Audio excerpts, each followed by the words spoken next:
Can I see signs of hands? I'm sure if you challenge Hans, why didn't you show us this or that, he would give it a try or have an answer. Please go ahead. Mike is in the corner. You introduce yourself. Hans, I'm a longtime fan of your work. My name is John Oldfield with Water Advocates here in town. I'd written down a couple of data points, actually data that I think would make some very interesting music together. Larry Brilliant, probably whom you know very well, was trying to figure out how to slow population growth. His answer, to oversimplify, but to slow population growth is to increase child survival, which of course is somewhat counterintuitive.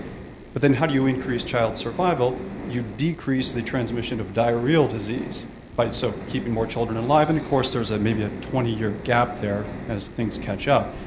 Have you pulled together any data about the impact of water, safe drinking water, or sanitation, the positive impact on diarrheal disease transmission and the decrease in diarrheal disease mortality? Have you pulled that together to poverty alleviation or economic development statistics or life expectancy statistics? At the end of the day, what I hope the song says is that focus on the very fundamentals, focus on safe water, on sanitation, on reducing diarrhea and malaria, and that will give a lot of the developing countries, particularly the African countries, an opportunity to kind of pull themselves up just with the very basic fundamentals taken care of. Okay. Thank you. Hans, why don't you take this complex question right away? No, I mean, fertility determinants are multiples. Bangladesh managed to decrease their fertility rate at an amazing high child mortality and female illiteracy. You know, many poor people haven't read the textbooks in development. So they go on with their lives in surprising ways sometimes. And things can happen differently in different countries. I would say to be very contextualized. And diarrheal diseases you can decrease. Unfortunately, the most efficient way is to treat them, to avoid this, because that's very low cost now when we got the oral rehydration. So then you get chronic malnutrition instead. Providing safe water is but one step. You need health education, but you also need better economic level in the household so that the safe water being collected can be maintained safe until it's run. So it's very difficult as long as people are poor. So I would go very much for economic growth also, together with health intervention, and education probably being more important than health.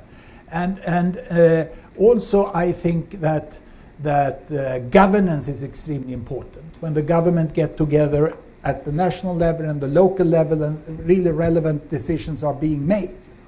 Human rights also has a part to play. Gender equity is important. Environment must not be destroyed completely, but you can borrow from the environment during 25 years. And I don't want to save all the green frogs, because I'm more concerned about the 9 million children dying every year.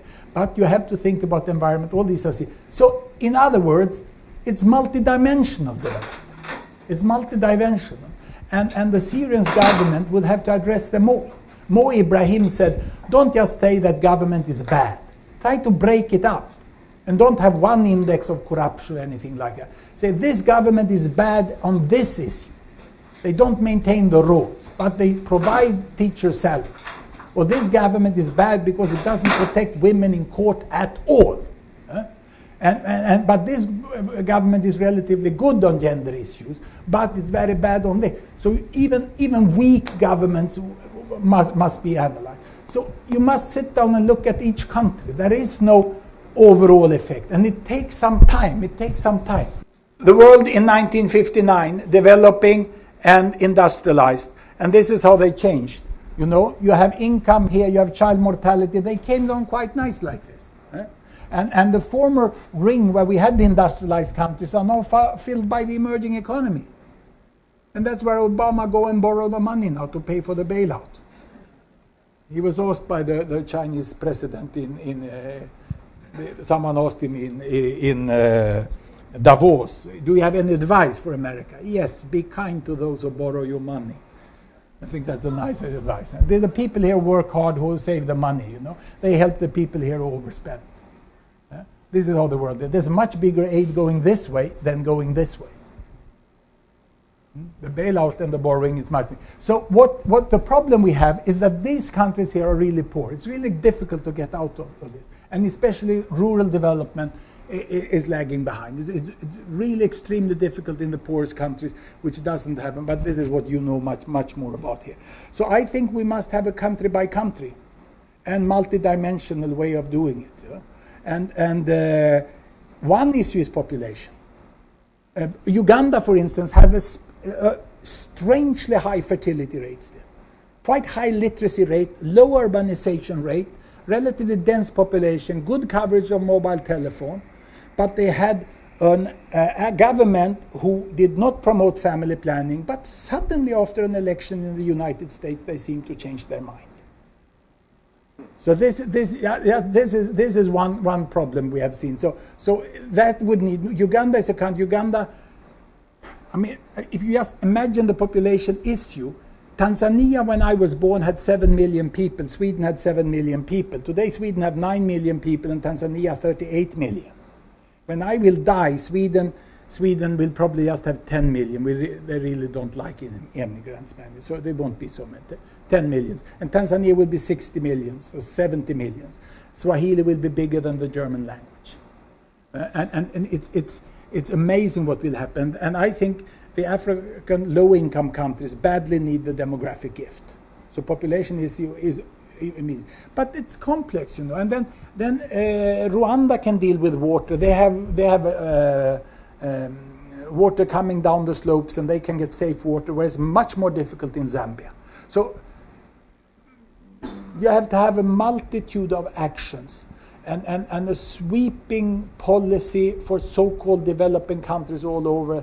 I think that can be more dangerous than good, even if it comes out nice in multiple regression analysis.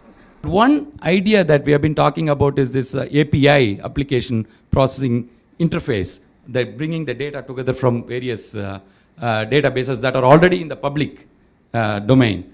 What do you think about that? Is it a good approach to take compared to what you are doing? The second question is, you talked about the problem.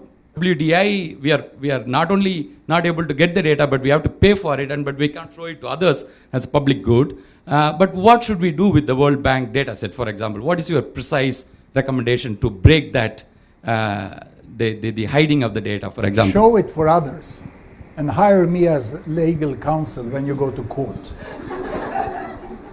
We'll win. Those are old-fashioned policies. And it's also that those data groups are forced into these policies. It's not them who did these policies. They are still under Gutenberg, Department of Gutenberg, the publishing department. They cannot use the modern technology. But we do it in a respectful way. You heard very clearly that I told you how capable the people are who worked in WDA and how useful their data set have been. But they don't get the value out of it. A part of it is in our database, and we have added things to it. It's just irrational as the world handles data today.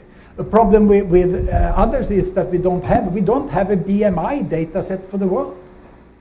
It's appalling. We don't have a body mass index average for the world for sexes and 2 age groups. It doesn't exist.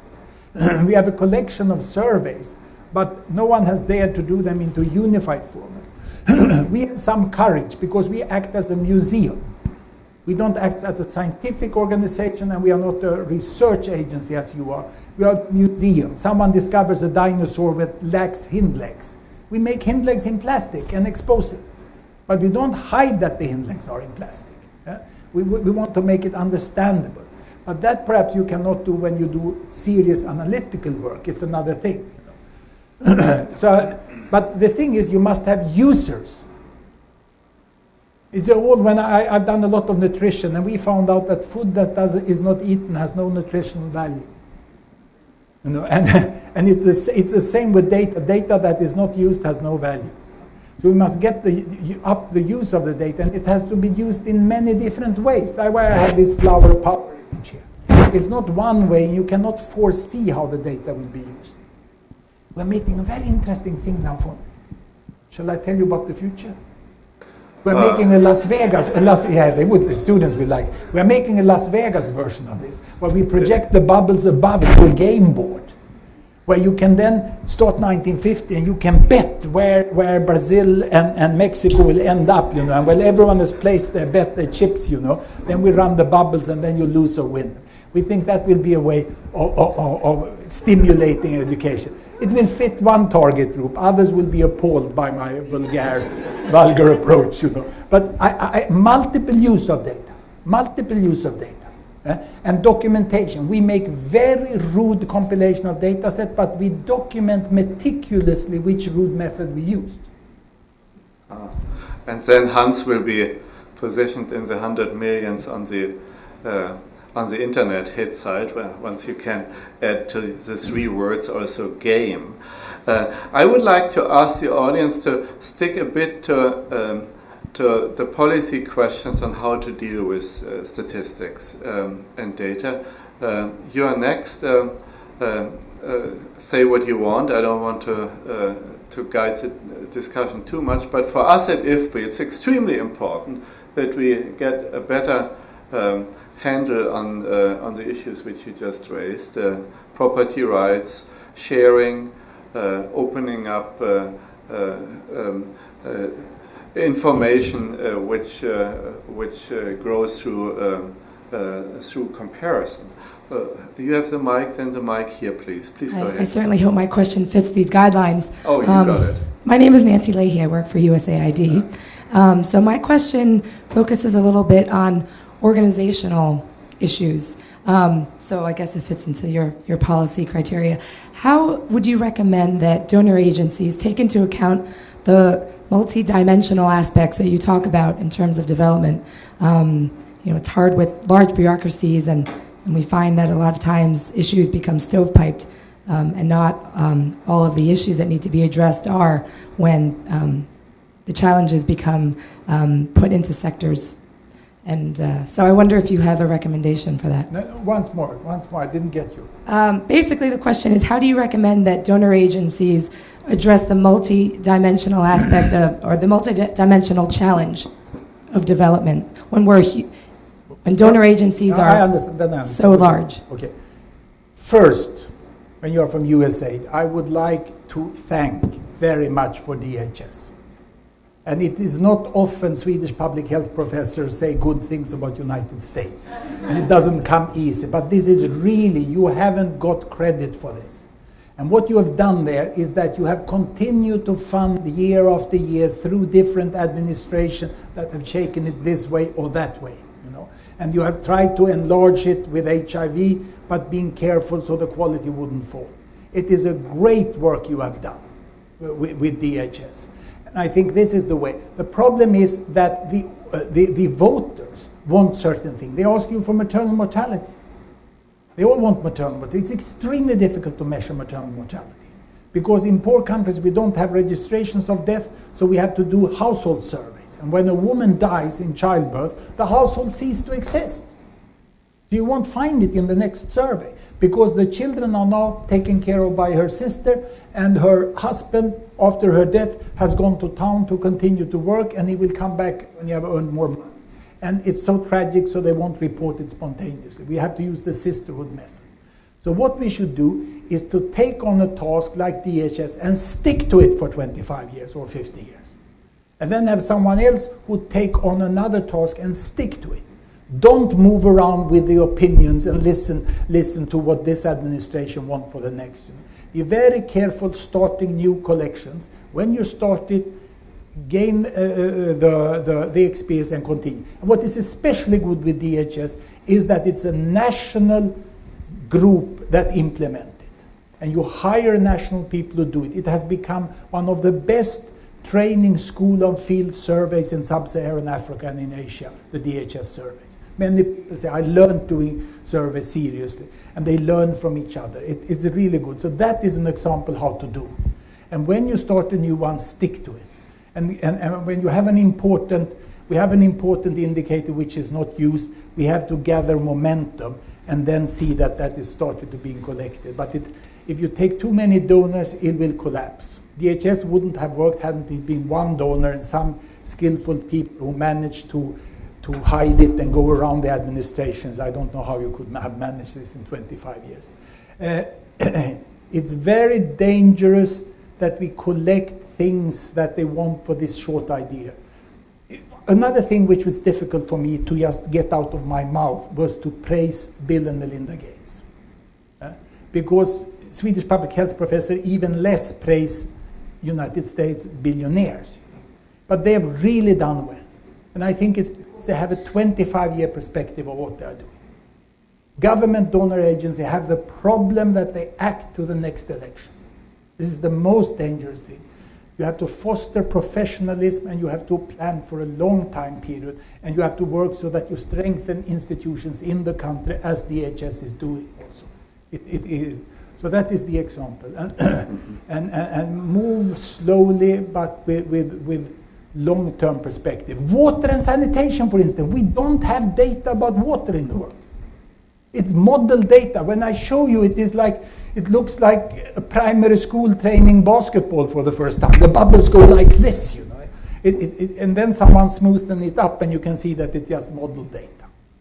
We don't know decade per decade what happened with water. Someone has to, Google.org worked with that. I was a guest researcher with them for half a year.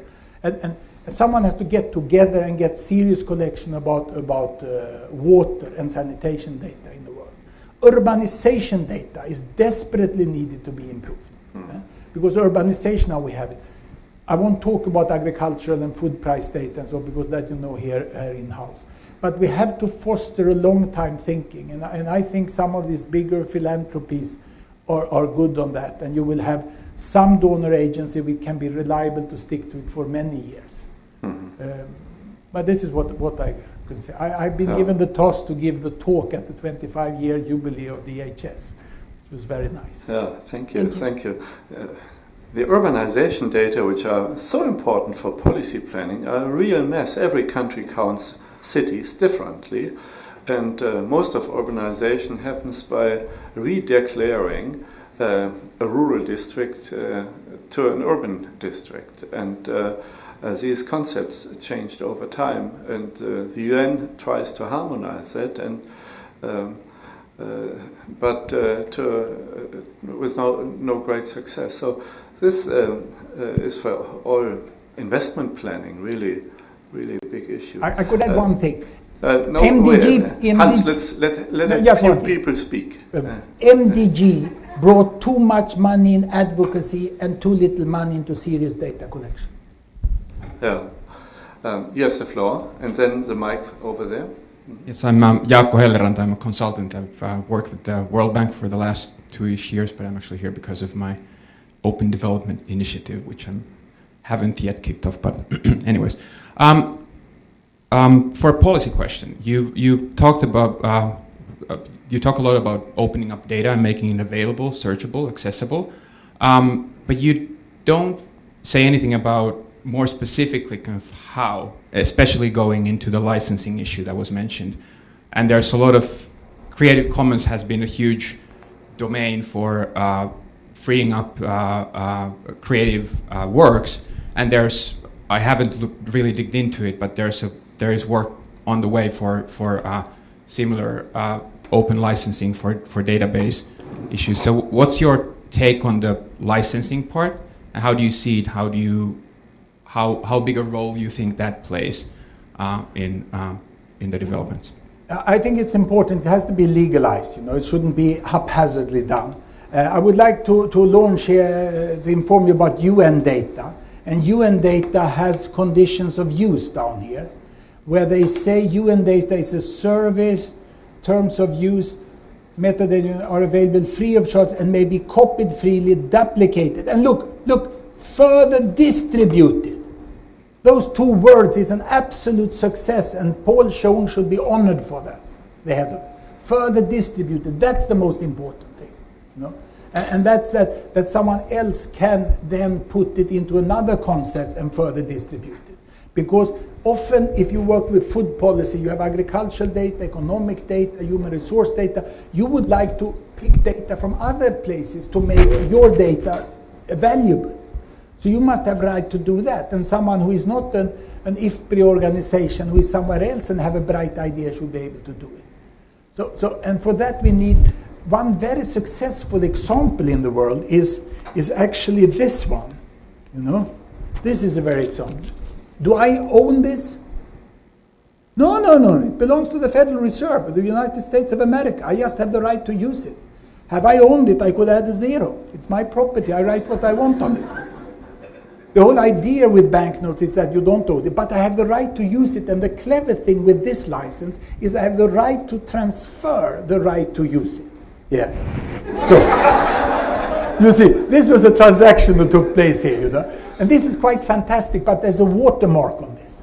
So what I'm dreaming about is that we have web pages by the statistical agency. They shouldn't stop have web pages. They should have great web pages. But they should serve mainly in the future as the watermark. This is the primary compiler of this data or the producer of this data. And if I doubt that figure, which I got from IFPRI, and you know IFPRI, they want to survive and have external funding, you never know what they choose, you know. So I don't trust them, you know. So I want to go, and then I go and check the data should be available there. But perhaps you will do the great analysis here in IFPRI, but you will not do the great communication stuff. That I would do, and then I would refer back to you, and you would have the hunger index here, which is specific for hunger, but we would also like to have the hunger index into the UNICEF database. So if we get a sharing system, but it really relies on this, and not only license, to give recognition back to those who did it. You can never let someone work hard and then you take that and you get the fame and you get the budget, and they won't get the budget. So this is what we do, and we would like bulk download of data. When I started, we sold our software to Google because it was too difficult to make it fly. And they agreed on a very nice deal that we have a license of the latest version, which we can sub-license to you free. You can use it. The world, WDA didn't want it because the only thing it demands is that you give your data free, then you get the software free. Very simple. But what Larry Page, the founder of Google, asked me when I approached him, we talked after a lecture, and I said, you have to invest in this, you have to do this. I said, how much is it? He said, you know how much it costs? No. How many bytes is public statistics? He said. Which sort of public statistics? Everything, he said. But not individual, not individual data, but aggregated data, all sectors, all countries, all levels, all times. How much is it? I don't know, but then I can't talk with you. When you have found out that, you can come back, he said. I'm here still 10 minutes, he said. So I rushed and I phoned the head of statistics agency in Sweden, and they had a crash calculation in 4 minutes, and I came back after 8 minutes to Larry Page and said, it's 10 terabyte plus. I said, not more, he said. That's less than the Lord of the Rings, he said.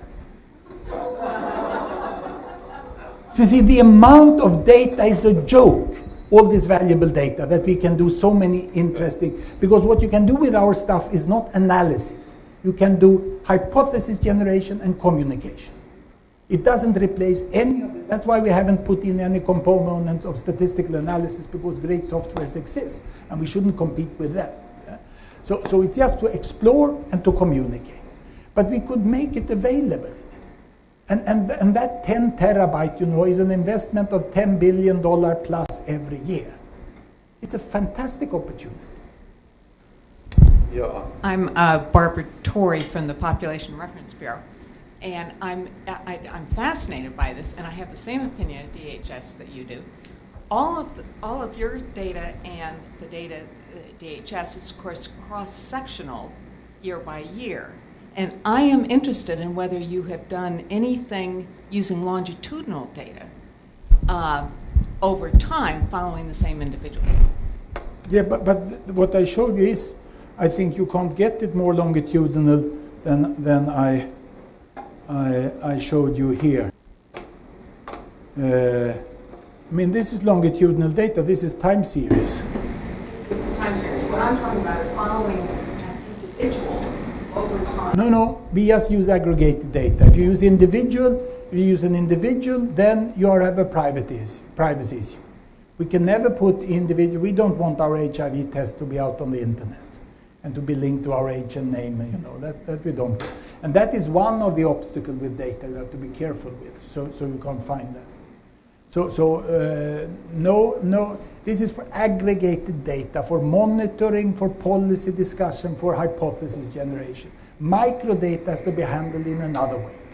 That can be made, but that's for researchers. I run a museum.